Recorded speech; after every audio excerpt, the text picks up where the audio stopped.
할렐루야, 성도 여러분, 오늘도 하나님의 말씀을 깊이 묵상하시면서 들으시고 은혜 받으시기 바랍니다. 예수님께서 이제 공생애를 마치시고 그분의 계획대로 죽으시기 전에 그분은 그렇게 능력이 많은데도 불구하고, 그렇게 강한데도 불구하고 털 깎는 자 앞에 어린 양처럼 전혀 저항하지 않으시고, 그 로마 군병들 그리고 대제사장의 종들에게 붙잡혀서 이분은 잡혀가셨습니다. 힘이 없어서가 아니라 그것이 곧 하나님의 뜻이기 때문인 것입니다. 예수님이 하나님의 어린 양이 되어서, 그때가 바로 유월절이었는데 유월절 희생 어린 양이 되기 위해서 하나님의 아들의 그 몸을 피 흘려 죽게 하기 위해서 오신 그 때가, 죽으실 때가 되었기 때문에 예수님은 그분의 능력을 사용하지 아니하고 순순히 잡혀가셨습니다. 정말 놀랍게도 예수님을 그렇게 따르던 그 많은 사람들, 그리고 그 제자들이 예수님이 잡히자마자 다 혼비백산해서 도망가고, 그렇게 용기가 많아서 주여 죽으시다니요, 우리가 이렇게 있는데 무슨 말씀입니까? 우리가 지켜드릴게요 하고 큰 소리치던 베드로조차도 예수님이 잡혀가시는데 멀리서 따라가서 모르는 척하고 손시렵다고 불을 쪄이고 있었습니다. 예수님은 제자들에 대해서 섭섭하거나 마음이 아프거나 배신감 이런 걸 가지신 것이 아니에요. 인간의 연약함을 이미 아시고 계시는 예수님이신 것입니다. 이미 인간이 얼마나 약한 걸 아시는 분이시죠. 그래서 베드로가 그렇게 우리가 주를 위해서 목숨을 버리겠나이다 할 때, 네가 닭이 울기 전에 나를 3번 부인할 것이다, 한 번도 아니고, 닭은 새벽에 울죠. 예수님이 이제 밤에 잡혀가시는데 예수님께서 그 새벽 닭이 울 때까지 그냥 이리저리 다니신 거예요. 예수님이 잡혀가시는데 이 제자들, 요한은, 그렇게 예수님이 사랑했다는 요한은 예수님이 얼마나 가까이 하시는지 성찬식에 예수님의 품속에 그가 누워있다 그랬어요. 예수님이 그렇게 가까이 했던 요한도 멀리서 뭔가를 하나 뒤집어 쓰고 자기가 예수님의 제자가 아닌 척하고, 그래도 궁금은 해가지고 멀리서 어떻게 돼가나 하고 구경을 했다 그랬습니다. 예수님을 팔은 가룟 유다는 애당초 예수님을 팔아서 예수님을 죽이려고 팔은 것이 아닌데 자기의 계획대로 안 되니까, 자기의 계획은 예수님을 팔면 예수님이 그 어마어마한 능력을 나타내서 뭔가 이 세상을 한번 놀랍게 만들어 이제 예수님이 유명한 어떤 영웅이 되어서 자기들에게 어떤 그런 해방을 주신다든가 자유를 주신다든가 뭔가를 주실 줄 알았는데, 아니 예수님이 그게 아니라 갑자기 죄인이 되어서 이리저리 다니시는 그것에 가룟 유다는 내가 잘못했구나. 그래서 그가 받은 은을 도르고 가지고 가서 내가 죄 없는 자를 내가 팔았다, 저분은 죄가 없다 하지만은 아무도 가룟 유다의 말을 듣지 않았습니다. 이미 너는 네 할 일을 한 것이다. 다시 돈 받고 예수님을 내줄 리가 없죠. 안 그래도 유대인들은 예수님을 어떻게든지 잡아서 죽이려고 하는데 그 이상하게 예수님 잡기 힘들었거든요. 그런데 때가 되니까 예수님께서 잡혀주신 거예요. 너희가 누구를 찾느냐? 예수라 하는 자를 찾는다고. 그럼 내가 바로 그 너희가 찾는 예수님, 나를 잡아가라. 그랬더니 뭐 그들이 그냥 쫙 나가서 그냥 떨어져 오히려 막 넘어지고 자빠지고 이상하게 혼비백산 하는 거예요. 다시 예수님께서 너희가 찾는 그 예수가 나다. 그러니 데려가라. 이들은 살려두고 예수님은 끝까지 당신의 사랑하는 제자들을 보호하시려고 하였습니다. 그러나 제자들은 뭐 먼저 도망가 버렸어요. 먼저 다 도망갔습니다. 예수님이 제사장의 뜰에 이제 결박 당해가지고 가 있을 때 예수님하고 같이 다니던 제자들을 사람들이 모를 리가 없어요.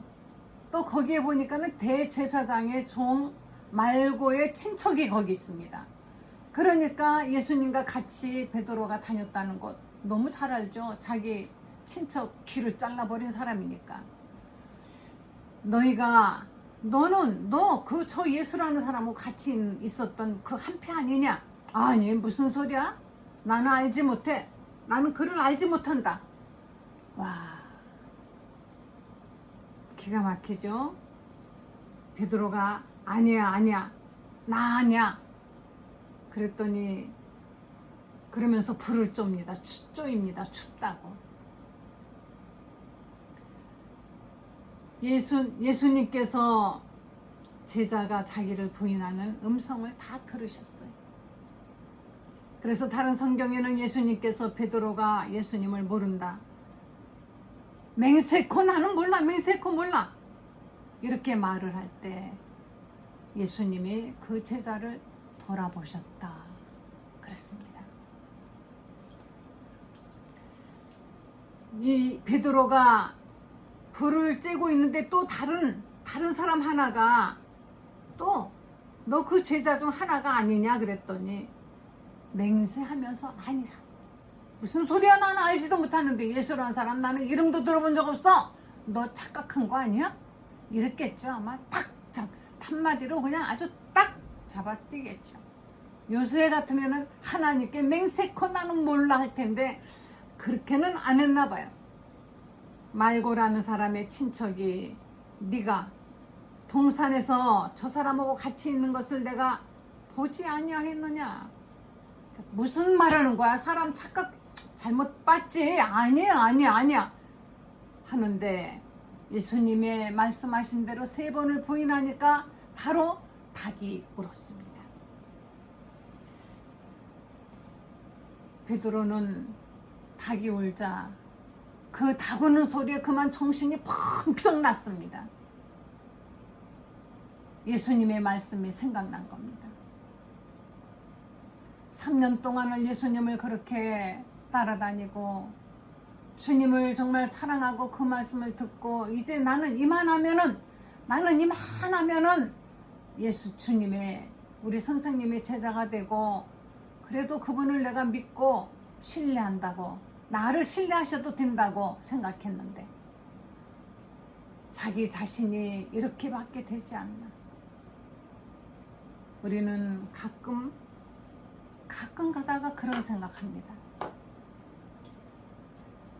정말 중요한 자리에서 예수님을 내가 시인하고 예수님을 전하고 해야 되는데 사람들이 나를 예수 믿는다고 손가락질 할까봐 혹은 불이익이 있을까봐 예수 안 믿는 척하고 예수에 대해서 알지도 못하는 척하고 수침이 뚝 따고 예수를 외면할 때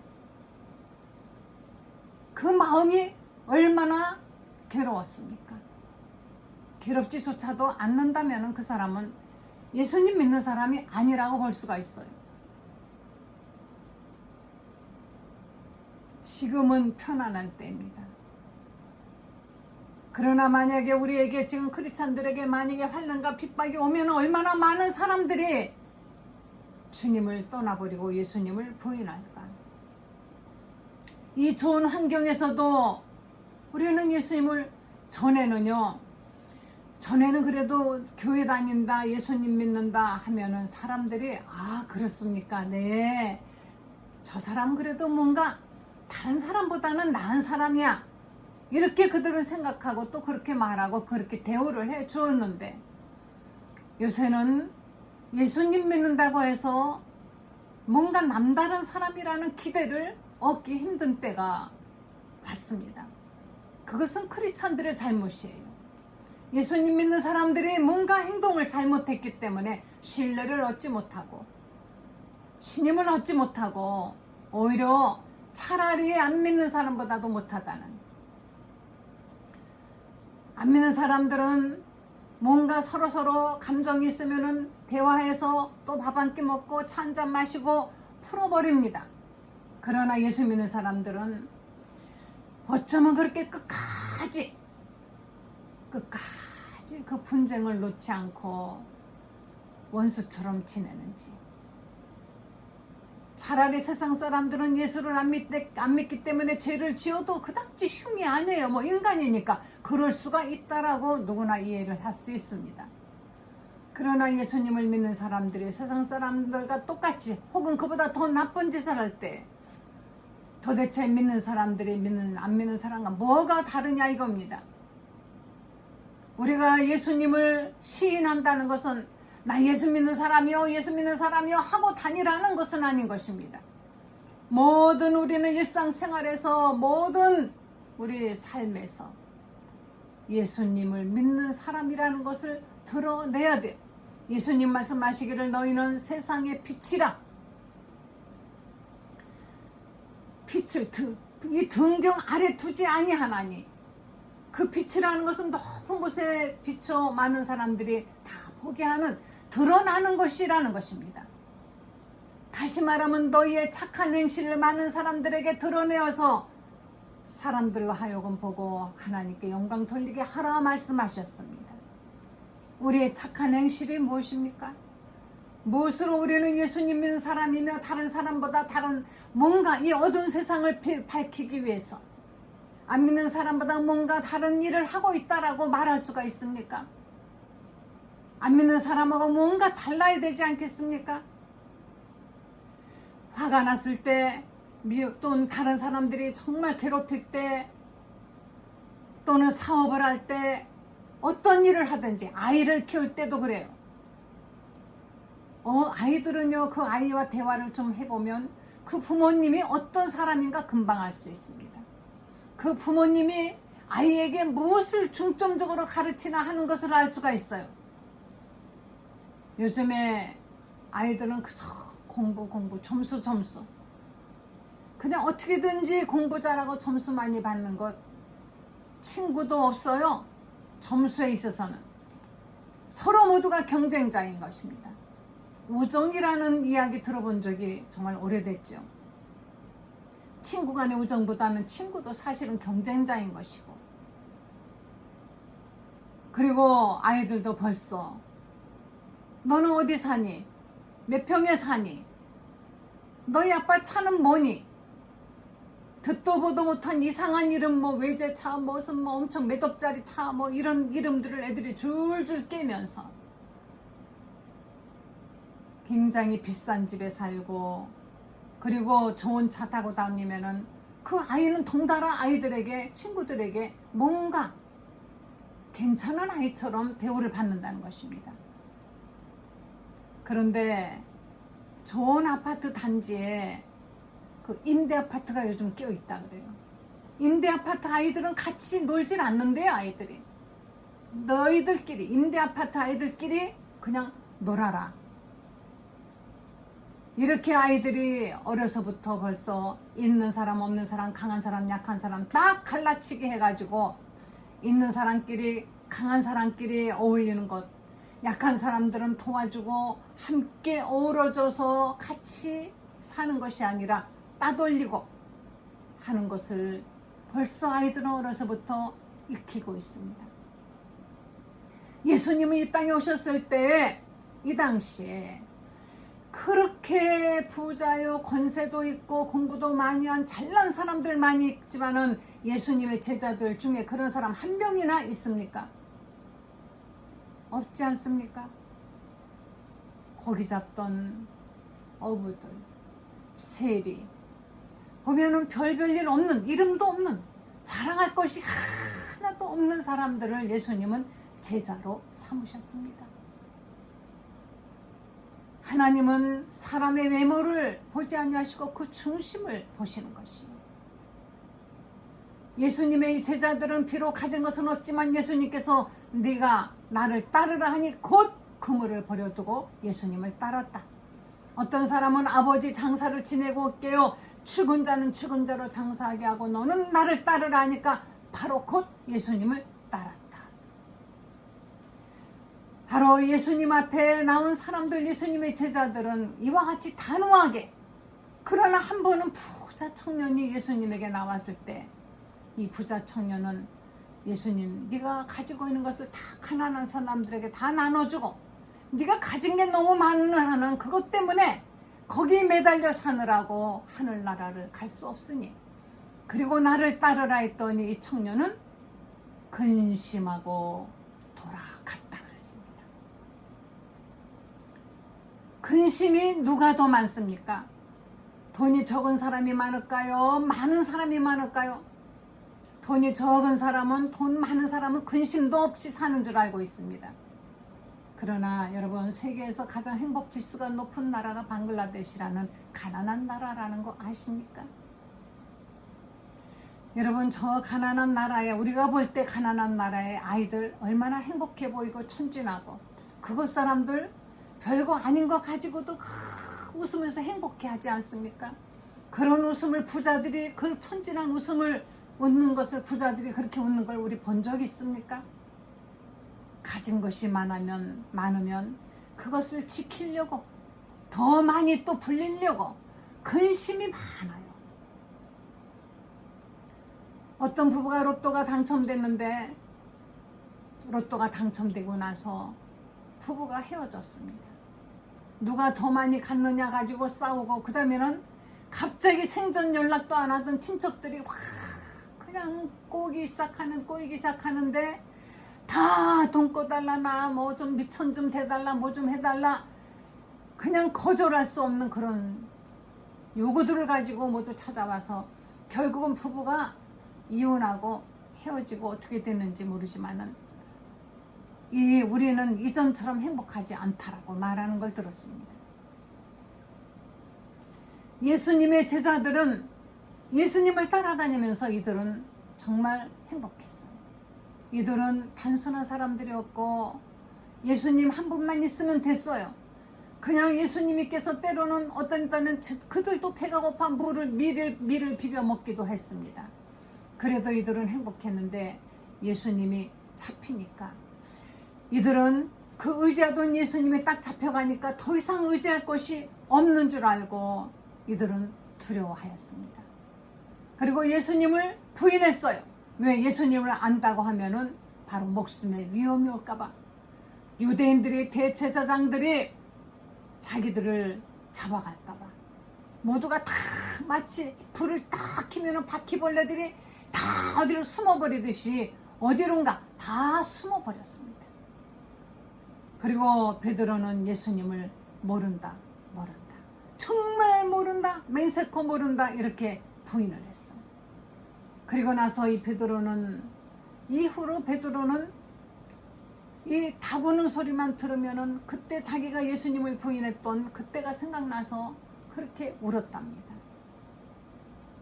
이 베드로는 다구는 소리만 들으면은 내가 예수님을 몰라 했던 그 부인했던 자기의 그 처량한 모습, 우리가 지금 그렇지 않습니까? 여러분, 우리가 예수님을 가끔가다 부인하죠. 왜 부인합니까? 여러분, 무엇이 두렵습니까? 예수님을 안다고 하면 어떤 불이익이 올까봐 부인하지 않습니까? 예수님을 안다고 하면 쪼다소리 들을까봐 남자들은 예수 믿는다 소리 안 합니다. 예수 믿는단 말을 하면 뭔가 사람이 좀 약해 보이고 왠지 좀 멋이 없어 보이고 박력 없어 보인다. 그래서 그런 말을 안 합니다. 나는 예수님을 믿기 때문에 당당히 나는 하나님의 뜻대로 살겠노라고. 그래서 나는 술도 안 먹고 담배도 안 피우고 이렇게 하겠습니다 라고 당당히 떳떳하게 할 수 있는 사람이 어디 있을까요? 우리나라는 미신이 엄청나게 많은 나라입니다. 원래가 우리나라 기독교 들어온 지 얼마 안 되고 미신이 뿌리를 내렸던 나라죠. 그래서 한국 사람들은 이사 가면은 뭐 나 손 없는 날 무슨 손을 찾는지 그게 다시 말하면 귀신이란 얘기예요. 손 없는 날 뭐 하는데 특히 개업이나 무슨 뭐 처음에 뭐 창립이나 뭘 하잖아요. 그럼 거의가 고사라는 걸 지냅니다. 그 고사상에 올라와 있는 거는 돼지머리예요. 돼지머리 콧구멍에다가 돈을 그냥 잔뜩 쑤셔 박아 놓고 입에다가도 잔뜩 돈을 갖다가 막 쑤셔 박아 놓고 그리고 돼지머리 앞에 절을 넙죽넙죽 하면서 돼지 보고 복 달라는 얘기인지 저는 그런 것을 볼 때 하나님이 얼마나 모욕을 느끼실까. 만약에 그런 일이 있을 때 그 회사 직원이 저는 예수님 믿기 때문에 이렇게 하지 않겠습니다 라고 용감하게 말할 수 있는 사람이 과연 있을까. 저는 그 대신 기도하겠습니다. 저는 이 회사를 위해서 제가 축복의 기도를 매일매일 드리겠습니다. 단 제가 이 돼지머리 앞에서는 절하지 않겠습니다. 이렇게 왜 못합니까? 그렇게 하면 불이익이 있을까 봐요. 만약에 예수님의 이름 때문에 예수를 시인하고 예수님의 뜻대로 살려고 하다가 만약 불이익을 당하면 하나님이 몇 배로 안 갚아주실까요? 하나님은 반드시 피할 길을 주시고 더 좋은 길을 분명히 열어주실 것인데 왜 그렇게 비겁하고 용기가 없습니까? 저는 예수님을 믿고 우리 집안에 지내던 제사를 내가 없애야 되겠다 생각하는 그 생각을 하자마자 바로 저는 오늘부터 이제부터는 내가 집에서 제사 안 지낸다라고 형제들에게 다 통고를 했습니다. 근데 의외로 큰 집에서 제사 안 지낸다 하니까 모두 다 그냥 그래요 이렇게 하지 누가 나한테 뭐라고 반항하는 사람이 없었는데 이제 남편이 뭐라고 할까봐 그게 제일 두려웠습니다. 그러나 싸워도 다투게 된다 할지라도 어떤 일이 있더라도 안 지내. 하나님께서 제사 지내는 것은 귀신에게 하는 것이라고 분명히 성경에 말씀하고 있는데 나는 그것이 부모를 위하는 것이 아니라 귀신을 위하는 것이라는 걸 알았기 때문에 안 지내. 결심을 했는데요. 딱 그날 비행기가 문제가 생겨가지고 일본에서 남편이 오다가 외국에서 오다가 거기서 잠을 자게 생겼습니다.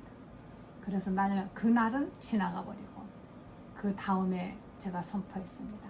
이것은 하나님의 뜻이 아니기 때문에 다시는 우리 집안에서 그런 것은 없을 것입니다. 더군다나 고사 지낸 거 이런 거 없습니다. 어떤 사람은요 모든 하늘에 있는 신 땅에 있는 신 모든 신 예수님 부처님 무슨 뭐 다 나를 복 빌어주세요 해서 목사님 모셔다가 복 빌어주세요 하고 기도합니다. 그걸 무슨 개업 예배라 그래요. 개업 예배, 창업 예배. 목사님들은요 그런데 쫓아가서 이 사업이 잘 되게 해주십시오 하고 비누라고 정신없이 바쁩니다. 참 목사님만 모셔다 예배를 보면 얼마나 좋을까요? 그런데 그 예배가 끝나기도 전에 지키고 있어요. 절에서 왔습니다. 절에서 온 주님이 더 뭐 목탁을 두드려 가면서 그 사람 가고 나면은 그 다음에는 또 누가 옵니까? 고사 지내는 사람이야. 심지어는 무당까지 부르는 하루 종일 그러는 사람이 있어요. 하나님이 가장 싫어하는 것은 하나님 외에 다른 영적인 존재들이 능력이 있다고 하여서 그 앞에 엎드려지는 것. 하나님의 형상을 그대로 닮은 하나님의 자식들이 그런 데 가서 복 달라고 비는 것을 하나님은 가장 모욕으로 여기시는 것입니다. 우리가 예수님을 나 몰라 하는 것만이 예수님을 부인하는 것이 아닌 것이 예수님을 시인하는 것이 자기에게 불이익이 올까봐 자기의 신분을 속인다든가 또는 자기의 신앙 행위를 안 한다든가 그런 세상의 것들과 타협을 한다든가 이 모든 것들이 바로 예수님을 부인하는 것입니다. 난 몰라. 난 정말 맹세코 몰라. 어떤 사람은 회사에 취직이 됐다고 해서 좋아했는데 알고 보니까 그 회사는 이단 종교에서 세운 회사예요. 월급도 많이 준다고 했지만은 통보했습니다. 나는 크리스찬이고 예수님을 믿는 사람이고 하기 때문에 그런 종교단체에 나는 들어가지 않습니다. 거기서 좋은 조건을 제시했어도 거절했습니다. 거절하고 나서 이제 부인한테 좀 한마디 듣고 이제 의기소침해 있는데 하나님께서 더 좋은 직장을 그에게 주셔서 거기서 또 가서 선교도 할 수 있고 굉장히 하나님이 축복해 주시고 크게 쓰셨고 지금은 목사님이 되었습니다. 나는 예수를 믿는 사람이기 때문에 나는 절대로 예수를 부인하는 그런 일은 하지 않겠습니다. 세상에 너희는 믿지 않는 자들과 멍에를 같이 하지 말라. 믿지 않는 사람들하고 같은 길을 가지 말라는 것입니다. 안 믿는 그렇다고 이 세상을 떠나라는 것은 아닙니다. 우리는 같이 살 수 있어요. 한 집에 살 수도 있습니다. 그러나 그의 행동과 말은 모든 곳에서 예수님을 자꾸 나타내면 됩니다. 모든 곳에서 주님 감사합니다. 그리고 우리 주님께 기도합시다. 하나님께 영광 돌립시다. 어려서부터 이렇게 아이들에게도 뭐든지 예수 잘 믿는 아이들은요 시험 때 걱정 안 해요. 시험인데 어떠니 저요 기도하면 돼요. 기도했더니 지난번에 하나님이 저에게 답을 이렇게 알게 해주셨어요. 너무 아이들이 아주 평화롭고 행복하게 시험을 보고 그런 아이들은 마음에 어두운 그늘이 없어요. 좀 잠시 어렵고 힘든 어려운 고난이 온다 할지라도 괜찮아. 우리 기도합시다. 우리는 기도하면 다 될 거예요. 이런 가정에서는 절대로 문제가 생기지 않습니다. 그러나 예수님을 신뢰하지 못하기 때문에 이 세상 신을 두려워하기 때문에 그래서 세상에 굴복을 하고 걱정하고 근심하고 불안해하고 초조하다가 정신적으로까지 문제가 오는 그런 일이 많이 있습니다. 여러분, 예수님을 어떠한 일이 있어도 예수님은 아무 잘못이 없는데 우리를 위해서 죽으시기 위해서 오셨습니다. 예수님을 안나서 전 제사장에게 데리고 갔다가 또 가야바에게. 이 사람들은 장인과 사위관이에요. 이 당시에 유대인들은 대제사장의 직분을 서로 식구끼리 팔아먹고 어떻게 사위가 또 장인과 서로 번갈아 가면서 대제사장이 될 수가 있을까? 이런 일은 있을 수가 없는 이미 신앙이 너무나 타락했던 이때 예수님은 오셔서 더 이상은 이들을 볼 수 없다. 내가 피 흘려 저들을 사하지 아니하면 안 된다라는 걸 아셨기 때문에 예수님은 죄 없어도 죄인처럼 붙잡혀서 죽으시기 위해서 그분은 그와 같이 희생 제물이 되신 것입니다. 6월절 어린 양이 되어 영원한 피로써 단 한 번에 우리의 죄를 용서하여 주신 것입니다.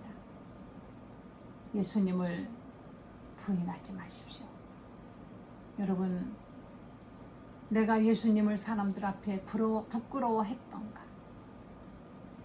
내가 예수님 믿는다는 것을 어떤 사람은 성경책 들고 다니면은 사람들이 예수 믿는다고 어떤 사람은 뭐 일부러 자기 예수 믿는 척 하려고 또 표 얻으려고 성경책 끼고 다니는 사람도 있기는 있습니다만은 대부분의 사람들은 성경책 끼고 예수님 믿는 것처럼 그렇게 하거든요. 더군다나 예전에는요 교회 다니는 사람들은 왜 그렇게 세련되지 못하고 성경책만 끼고 그렇게 다녔는지 남들이 보기에 어떻게 보든지 간에 당당하게 우리는 하나님의 말씀 전하고 하나님의 말씀 이 말씀대로 살면서 예수님을 온 세상에 나타내기를 부끄러워하지 아니하시는 여러분 되시기를 예수 이름으로 간절히 축원합니다. 누가 뭐라고 해도 예수를 부인하지 맙시다. 나는 예수를 믿는 사람이다. 예수를 부인하라고 그렇게 많은 사람들을 선교사들을 죽이고 했어도 예수를 부인하지 않고 순교한 사람들의 피가 오늘날 우리들에게 지금 이렇게 자유롭게 예수님을 믿을 수 있는 터전을 만들어 주었습니다. 그러나 언제까지 이렇게 평화롭기만 한 날이 올까요? 지금은 누가 예수님 믿는다고 죽이고 하는 것은 아니지만은 환경을 통하여서 부패된 이 세상의 모든 문화 이런 것들을 통하여서 우리가 예수님을 부인하도록 만드는데 그 유혹에 넘어가지 마시기를 바랍니다. 나는 예수님을 모른다. 멀리서 예수님을 멀리 바라보던 제자들처럼 되지 마십시오. 그런데 이들이요 성령 충만함을 받고 오순절날 이들이 마가다라 방에서 성령 충만함을 받은 그 후로부터는 이들이 변화가 되었습니다. 그래서 예수님은 너희는 아무데도 가지 말고 내가 보내주는 성령을 받을 때까지 기다리라. 너희는 내가 가는 것이 너희에게 유익이라. 내가 가면 보혜사 성령을 너희에게 보내줄 터이니 성령을 받으라 하고 말씀하신 것입니다. 우리 인간의 의지로는 되는 것이 아닙니다. 바로 하나님의 성령이 오셔서 우리를 뜨겁게 붙들어 주시고 우리를 강하게 붙들어 주시고 우리 속에서 성령의 역사가 일어나야 우리는 강한 크리스찬이 되는 것이에요. 원래 예수님을 잘 믿도록 타고난 사람 아무도 없습니다. 성령만 받으면 누구나 다 예수님 뜨겁게 잘 믿는 것입니다. 성령을 받으시기 바랍니다. 성령 충만함을 하나님께 요구하시고 간절히 원하시고 성령으로 인도 받으시기를 간절히 축원합니다. 기도하시겠습니다. 하나님 감사와 영광 돌립니다. 죄 많은 우리들을 위하여 예수님이 땅에 보내셔서 예수님이 피 흘려 죽으심으로 우리의 모든 죄가 깨끗이 씻음받고 이렇게 하나님의 자녀가 되어서 하나님을 아버지라고 부르는 거룩한 자녀가 되게 해주시고 또 성령을 받게 해주시니 감사드립니다. 하나님 성령의 충만함을 주시옵소서. 성령이 우리에게 오셔서 우리를 성령으로 충만하게 하시고 예수 안에는 그리스도 예수 안에는 생명의 성령의 능력으로 모든 것을 이기고 늘 하나님의 영광을 체험하게 하여 주시기를 간절히 축원드립니다. 간절히 간구드립니다. 하나님 아버지 사랑하는 성도들에게 믿음을 더해 주시옵소서. 육신의 건강을 주시옵소서. 늘 눈동자같이 지켜주시옵소서. 가정에서 예수가 드러나게 하여 주시옵소서. 어디에 있든지 예수를 드러내는 존재가 되게 하여 주시옵소서. 감사드리면서 우리 구주 예수님의 거룩하신 이름으로 축복하며 기도했습니다. 아멘.